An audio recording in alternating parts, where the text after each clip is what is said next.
ஸ்ரீமத் தேவி பாகவதம் ஸ்கந்தம் 2 அத்தியாயம் 4 காங்கேயர் உற்பத்தி. சூத முனிவர் சௌனகாதி மகரிஷிகளை பார்த்து கூறுகின்றார், ஓ முனிவர்களே, பிரதீபன் என்னும் அரசன் அரண்யம் சென்று தேவி அனுக்கிரகத்தினால் ஸ்வர்கலோகம் அடைந்ததையும் அவன் மகனாகிய சந்தனு மகாராஜன் அரசாண்டு வந்தமையும் கூறினோமன்றோ? இனி அச்சந்தனு கங்காதேவியை காண்டலாதியாகிய சரித்திரங்களை கூறுகின்றேன், கேட்பீர்களாக.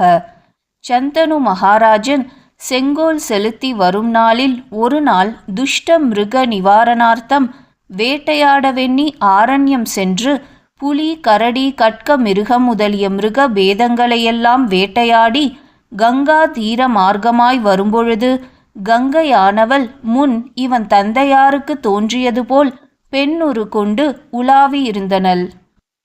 அக்கங்கையை கண்ட சந்தனு மதிமயங்கி, இப்படியும் ஒரு பெண் இருப்பாளோ, இவள் ஒரு பூங்கொம்போ மின்னற்கொடியோ அறியேன், இவ்வழகியை நமது புயமலை அணையப் பெறுமோ பெறாதோ, பெறாதாயின் நமது உயிர் வாழுமோ என்று பித்தனை போல் பலவாராய் பிதற்றி யௌவன சம்பன்னையாகிய லக்ஷ்மியைப் போல் பிரகாசிக்கும் அவளை சமீபித்து, இவள் நம்முடைய பிதாவினால் சொல்லப்பட்ட ஸ்திரீயாக இருக்குமோவென்று ஐயுற்று அவளை பார்த்து, ஓ என் உயிருக்கு ஒப்பானவளே, நீ தெய்வலோக மங்கையா நாகலோக மங்கையா?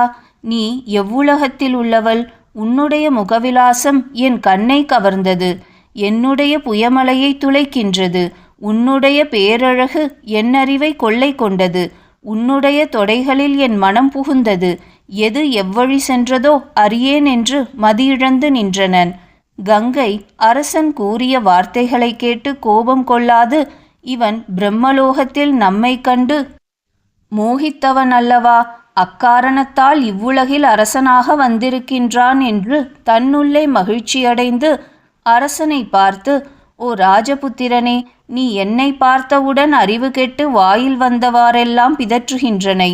யான் இன்னாள் என்பதையும் என் குலம் முதலியன இவை என்பதையும் என் மனோபாவம் இவ்வண்ணம் இருக்கும் என்பதையும் அறிந்தல்லவா என்னை விரும்ப வேண்டும். ஒன்றையும் அறிந்து கொள்ளாமல் என் பேரில் மோகம் கொள்வது முறையாகுமோ என்றனள். அரசன் கூறுகின்றான், ஓ அழகியே, உன் குலம் முதலியவற்றை நான் விசாரிக்க வேண்டியது இல்லை. என்னுடைய தந்தை, அப்பா குழந்தாய், நீ கங்கா நதிக்கு போகும் காலம் வரும். அப்பொழுது அக்கரையின் கண் ஒப்பு சொல்ல கூடாத பெண்ணொருத்தி வருவாள். அப்பெண்ணை நீ யாதொரு கேள்வியும் கொள்ளாமல் தர்ம பத்தினியாக கொண்டு வாழ கடவாய் என்று சொல்லி இருக்கின்றனர். அவள் நீதான் என்பதில் தடை என் உள்ளது. அக்காரணத்தினாலேயே எனக்கும் உன்னிடம் ஆசை உண்டாகின்றது என்று அறிகிறேன். ஆகையால் இனி நீ என் மனைவியாவதில் தடை என்னை என்றனன். கங்கை கூறினாள், அரசனே, அஃது உண்மையாயின் யான் உன்னிடத்தில் தெரிவித்து கொள்ள வேண்டியவை சில உள. அவைகட்கு நீ வேறுபடாது ஒப்புக்கொள்கிற பட்சத்தில் நான் உன் மனைவியாவதில் தடையில்லை என்றனள். அரசன், ஓ சுந்தரி, நீ என் பிராணநாயகி ஆகும் பட்சத்தில் உன்னால் கேட்கப்படுபவைகட்கு தடையும் உளவோ? தடை கூறுவேனாயின் நான் அரசனாவேனோ, நீதி உடையவனாவேனோ என்றனன். கங்கை, ஓ அரசனே, நான் நல்ல காரியத்தை செய்தாலும் தீய காரியத்தை செய்தாலும் நீ என்னை நிஷேதிக்க கூடாது. என்னிடத்தில் வெறுப்புண்டாய் பிரியமில்லாத வார்த்தைகளை சொல்லக்கூடாது. என்னுடைய வார்த்தையை எப்பொழுதும் நீ அங்கீகரிக்காமல் போகின்றனையோ, நான் அப்பொழுது உன்னை விட்டு எனக்கு இஷ்டமானவிடம் போய்ச் சேருவேன் என்றனள். அரசன், ஓ மாதரசியே, நான் ஒரு பொழுதும் உனக்கு பிரியமில்லாத சொல்லை சொல்ல மாட்டேன். நீ சம்மதித்து எந்த தொழிலை செய்த போதிலும் அஃது எனக்கு சம்மதமே. என்னை நீ உன் ஆக்ஞையின்படி நடந்து கொள்ளும் ஏவலாளி என்று எண்ணுவாய். இதில் சந்தேகம் இல்லை என்றனன். கங்கை கூறினாள், ஓ அரசனே, என்னை நீ இன்னாலென்று விசாரிக்காமல் போன போதிலும் யான் கூறுகின்றேன். யான் கங்கை, அஷ்டவசுக்களுடைய சாப நிவர்த்தியின் பொருட்டு இவ்வுரு கொண்டு உன் மனைவியாய் உன்னோடு வாழ வந்தேன் என்றனள். அரசன் புலகாங்கிதம் கொண்டு கங்கையின் கரத்தை பற்றி அழைத்து கொண்டு போய் தன் நகரம் சேர்ந்து விதிப்படி விவாகம் செய்து கொண்டு உத்தியானவனத்தில் அவளை ஒரு கணமேனும் பிரியாமல் காம நூலுக்கிழக்காய் ரதியும் மன்மதனும் போல் இந்திராணியும் இந்திரனும் போலும் லக்ஷ்மியும் நாராயணரும் போலும் உல்லாசமாய் கிரீடித்திருந்தனன். இவ்வாறு அநேக நாள் கழிந்த பின்னர் கங்கை கர்ப்பவதியாய் வசுக்களில் முதல் வசுவை புத்திரனாக பெற்றனள். அப்பிள்ளையை தீர்த்தத்தில் கொண்டு போய் விட்டனள். இந்தபடி 7 வசுக்களையும் புத்திரராக பெற்று அவ்வப்பொழுதே கங்கா தீர்த்தத்தில் விட்டு கொண்டு வந்தனள்.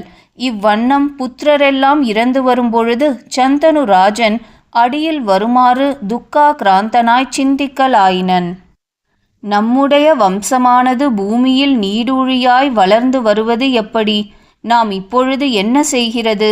பாபிஷ்டையாய் இருக்கின்ற இவளால் 7 பிள்ளைகள் நாசமாய் போனார்களே, இது மிக ஆச்சரியம். இப்பொழுது இவளை தடுப்போமானால் இவள் நம்மை விட்டு போய்விடுவாளே. இவளே இப்பொழுது நம்முடைய மனதுக்கு சுகத்தை கொடுக்கும்படியான கர்ப்பத்தை உடையவளாய் இருக்கின்றாளே.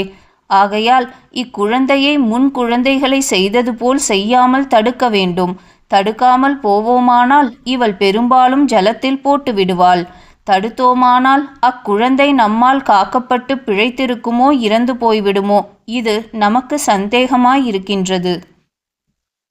இந்த துஷ்டையானவள் இனி பிறக்கப் போகிற பிள்ளையினிடத்திலாவது இரக்கமுடையவளாய் ரட்சிப்பாளோ, முன்போல் பக்ஷிப்பாளோ, நமக்கு எதுவும் சந்தேகமாயிருக்கின்றது. நம்மாலே செய்யத்தக்கது என்னவிருக்கின்றது? இனி 8வது பிள்ளை பிறக்கப் போகிறது அவசியம்தானே. நாம் என் செய்வதென்று அப்பொழுது சும்மாவிருப்போமானால் நம்முடைய வம்சம் எப்படி உத்தாரணமாகும்? ஆகையால் அதற்கு தக்க பிரயத்தனம் செய்ய வேண்டியது அவசியமே என்று பலவாறாய் எண்ணி இருக்கும் பொழுது ஸ்திரீ வசப்பட்டு வசிஷ்டருடைய நந்தினி என்கின்ற பசுவை அபகரித்த வசுவானவன் இந்த கங்கைக்கு 8வது பிள்ளையாக பிறந்தான். அப்பிள்ளை பிறந்தவுடன் சந்தனு மிகவும் மகிழ்ச்சி அடைந்தவனாய் தனது பத்னியாகிய கங்கையின் பாதத்தில் வீழ்ந்து சொல்லுகிறான். மந்தகாசத்தோடு கூடியிருக்கின்ற பெண்மணியே, நான் உனக்கு அடிமையாளாய் பிரார்த்திக்கின்றேன். இந்த ஒரு புத்திரனை நான் காப்பாற்றிக் கொள்ளுகிறேன். இதுவரையில் 7 பிள்ளைகளை கொன்றுவிட்டாய். இவ்வரிய பிள்ளையையும் கொல்லுவையேயானால் நானும் உயிரிழப்பேன். ஆகையினால் என் உயிரோடு பிள்ளையை கொடுப்பாய்.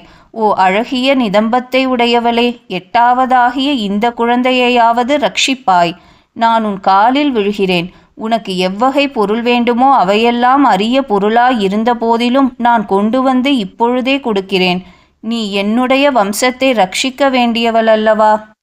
வேத வித்துக்களான பெரியோர்கள் புத்திரன் இல்லாதவருக்கு கதியில்லை என்று சொல்லுகிறார்கள். ஆகையால் இப்பொழுது பிறந்த இப்பிள்ளையை கொடுத்து விடுவாயென்று பிரார்த்திக்கின்றேன் என்றனன். கங்கையானவள் அரசன் பலவாறாய் பிரார்த்தித்தும் சிறிதும் இறங்காதவளாய் குழந்தையை எடுத்துக்கொண்டு போவதற்கு பிரயாணப்பட்டாள். அதை பார்த்து அரசன் திடுக்கிட்டு கூறுகின்றான், அந்தோ நமக்கு 7 பிள்ளைகள் பிறந்தன. அவைகளில் ஒரு பிள்ளையேனும் நாம் கண்டு கழிப்பதற்கு இல்லாமற் போயிற்று. இப்பொழுது பிறந்தது 8வது பிள்ளை. இதையும் கொன்றுவிடுவாளானால் இனி நமக்கு பிள்ளை பிறக்கும் என்பது என்ன நிச்சயம்? நம்முடைய சந்ததி நம்மோடன்றோ போய்விடும். இந்த பாவி நமக்கு எங்கிருந்து வந்தாள்? இவளை இப்பொழுது தடுப்போமானால் மீளவும் இவளை காணப்போகிறது இல்லை. தடுக்காமற் போவோமானால் பிள்ளையை காணப்போகிறது இல்லை என்று சிந்தா குலமடைந்து இவள் தொலைந்தாலும் தொலையட்டும், சந்ததி விருத்தியாவதற்குரிய பிள்ளையை பாதுகாத்தலே முக்கியமான தர்மம் என்று துணிந்து அவளை சமீபித்து, ஓ பரமாத்மாவே, இப்பொழுது நான் என்ன செய்வேன்? உனக்கு நரகம் உண்டென்கின்ற பயமில்லையா? உன்னை பாபிஷ்டாளுடைய புத்திரியாக நினைக்கின்றேன். இல்லாவிட்டால் பாவ கிருத்தியத்தில் ஆசையுடையவளாய் இருப்பாயா?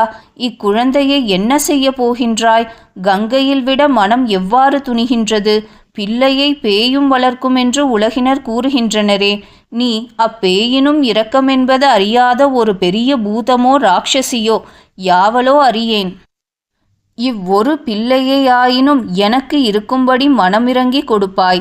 நீ இருந்தாலும் இரு, இல்லாமற் போனாலும் போ. இவ்விடத்தில் என்னுடைய புத்திரன் மாத்திரம் இருக்க வேண்டும். வம்சநாசம் செய்ய வந்த உன்னோடு நான் என்ன சொல்லப் போகின்றேன் என்றனன். அவ்வாறு சொல்லுகிற பொழுது கங்கை குழந்தையை எடுத்துக்கொண்டு அதிக கோபமுடையவளாய் அரசனை பார்த்து ஒரு வார்த்தை சொல்லுகிறாள். நான் முன்னர் உன்னிடம் சொன்ன வார்த்தையை மறந்துவிட்டாய். ஆகையால் நான் போகிறேன். நான் குழந்தைகளை கொல்லுகின்ற கொலையாளியா? என்னுடைய காரணம் அறியாமற் பேசினாய். நான் தேவ காரியார்த்தமாக வந்தவள் என்று அறிவாய். அஃதாவது மகாத்மாவான வசிஷ்டராலே அஷ்ட வசுக்கள் மானிடராக பிறக்க கடவீர்கள் என்று முன் சபிக்கப்பட்டார்கள். அவர்கள் சிந்தா குளராய் வழியில் வரும்பொழுது தெய்வகதியாய் நான் எதிர்பட்டேன். என்னை பார்த்து அந்த அஷ்ட வசுக்களும், ஓ பரிசுத்தையாகிய கங்காதேவியே, எங்களுக்கு நேரிட்ட சாபம் நிவாரணமாகும் வண்ணம் நீ தாயாக வேண்டும் என்று பிரார்த்தித்தார்கள். அவர்களுக்கு அப்படியே அனுக்கிரகம் செய்து உனக்கு பத்னியானேன். அவர்கள்தான் 7 பிள்ளைகளாக பிறந்தார்கள்.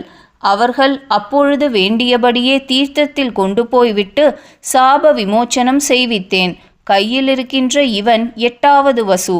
இவன் பூமியில் சில காலம் உன்னுடைய புத்திரன் என்று யாவரும் சொல்ல மகா வீரனாயிருந்து பின்னர் சாப நிவர்த்தியை அடைய வேண்டியவன். ஆகையால் ஓ அரசனே, நீ வேண்டிய வண்ணமே இவனை கொடுக்கிறேன். இவனை புத்திரனாக கிரகித்து கொள்ள கடவாய். இவனை சாதாரணமான குழந்தை என்று எண்ணாமல் வசுக்களில் ஒருவனாகிய தெய்வ தன்மை உடையவன் என்று அறிந்து புத்திர சுகத்தை அடைய கடவாய். ஓ மகானுபாவனே, இவனுக்கு கான்கேயன் என்று பெயர். இவன் அதிக பலமுடையவனாய் பிரசித்தி பெற்று இருப்பான். இவனை நாம் இருவரும் சுகித்திருந்த அஸ்தினாபுரத்திற்கு அனுப்ப மாட்டேன். இவனுக்கு யவ்வன தசை வருகிற வரையில் நான் ரட்சித்திருந்து நீ இவ்வனத்திற்கு வரும்பொழுது கொடுக்கின்றேன். என்னையும் பார்க்கலாம். ஏனென்றால் தாயை பிரிந்த பிள்ளை பிள்ளையன்று, அது நலமுடன் வளராது. வளர்ந்தாலும் சுகமடைய மாட்டாதென்று கூறி குழந்தையுடன் மறைந்து போயினள். அரசன் புத்திரனையும் மனைவியையும் காணப்பெறாமல் புத்திர சோகத்தையும் விரக தாபத்தையும் ஏக காலத்தில் அடைந்தவனாய் தன்னுடைய கிருகம் போய் சேர்ந்து அரசியல் நடத்தி வந்தான். சில காலம் கழித்த பின்னர் வேட்டையாடவெண்ணி வனம் சென்று காட்டெருமை காட்டு பன்றி முதலிய கொடிய மிருகங்களை பானங்களால் துவம்சம் செய்து மகாராஜாவாகிய சந்தனு கங்கை கரையை அடைந்தான். அப்பொழுது கங்கை பெரும் வெள்ளம் கொண்டு எழுந்தது. அக்கரையில் பெரிய தனுசொன்றை நாட்டி அநேக பானங்களை விட்டு விளையாடி கொண்டு ஒரு சிறுவன் இருந்தனன். இவ்விரண்டு அதிசயத்தையும் பார்த்து ஆச்சரியமடைந்து மனுஷ்ய சாத்தியமில்லாத அஸ்திர சஸ்திர பிரயோகங்களால் விளங்கும் இவனது வீர தர்மத்திற்கும் கண்டவர் மனத்தை கிரகிக்கவல்ல இவனது ரூப லாவண்யத்திற்கும் ஒப்பு எவை?